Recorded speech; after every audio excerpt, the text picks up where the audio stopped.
This town was once worth an estimated $7 billion, and now home to just 20 people. While researching abandoned places, I stumbled across Walhalla, Australia's forgotten gold town, tucked away 2 hours east of Melbourne. Once a booming mining hub with over 4,000 residents, now a near ghost town. I knew I had to check it out, so I grabbed the big DOS man and we hit the road. After a 2-hour drive that included lollies, pies and Hayden flirting with some country folk, I used to go with them everywhere. we had arrived. It felt like we were entering a movie set. Beautiful, quiet, but an eerie stillness to it. That feeling only grew stronger when we came across a lone grave by the roadside. It belonged to Sarah Hanks, a young woman who died from smallpox. Infected 42 people and killed 9 before it ended in mid-1869.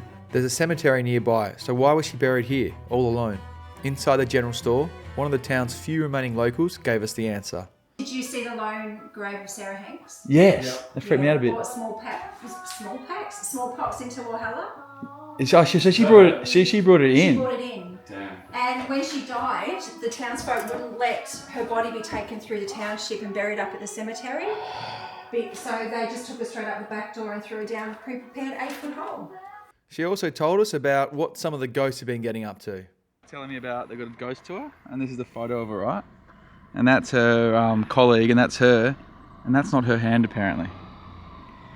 Apparently, old mate that was buried there is giving her a bit of a grab. Oh, hey, cheeky fucker.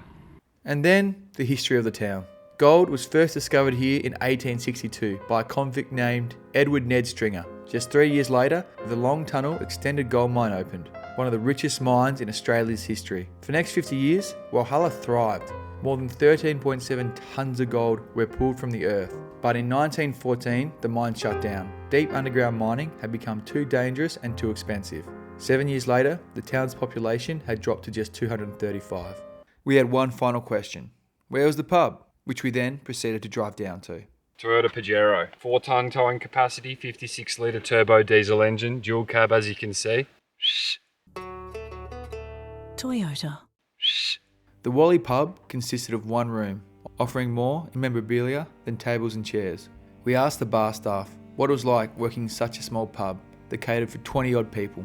She said, busier than you think. The town had become a tourist destination for travellers all around the world, inspired by gold, ghosts and history. Most small towns had been left behind by the changing times, communicating this through weathered exteriors and melancholy locals. But this was not the case for Walhalla.